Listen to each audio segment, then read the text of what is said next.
Hi, Rila. Halis na naman ang mga Disney princess! Etc. Ka-pretty naman na nangyari naman. Pretty. Sini pretty ma. Ay po nila spati, gali.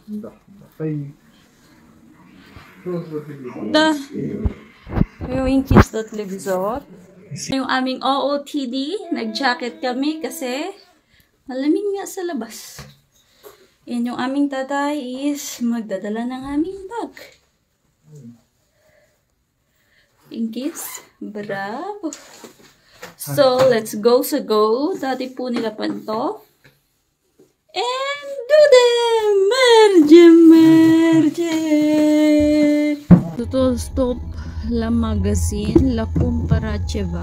No. Ang sabi ko pala sa aking asawa is bibili kami ng something kasi nga meron kaming imimit. Kaso sabi niya is wag na lang, pupunta na lang kami mamaya sa may cafeteria dito para kami ay magkape.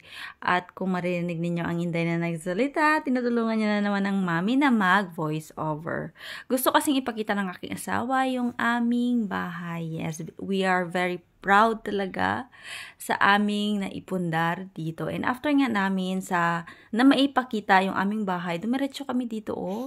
Malapit lang pala to sa aming bahay, bali na sa likod lang pero iba yung daanan nito. At dinalang namin dito ang aming mga bisita at yan nga ang Inday. Karga-karga siya ng kanyang buniko. And super ganda pala ng view dito ah. Merong suba na pwede kang mangisda dito at may nakita nga kaming nangingisda kasi nga super ganda ng weather. And this is the first time na pumunta kami dito at meron din akong nakitang mga taniman ng mga ubas. O, di ba kita niyo na yung tao? And super ganda talaga dito, napakatahimik. Tapos, kapag magaling ka dito maghuli ng isda, makakuha ka talaga ng napakaraming isda. At nandito na nga kami sa may banda sa may tubig. Kita nyo, di ba, may mga bangka-bangka dyan. Tapos, ang napakagandang scenery dito. Pwede ka rin ditong mag-camp ba during summer. I think maraming mga tao dito yung pumupunta. At tingnan nyo naman yung araw, oh. Perti ang iyang sila. Kay perti ka nami isang panahon subong.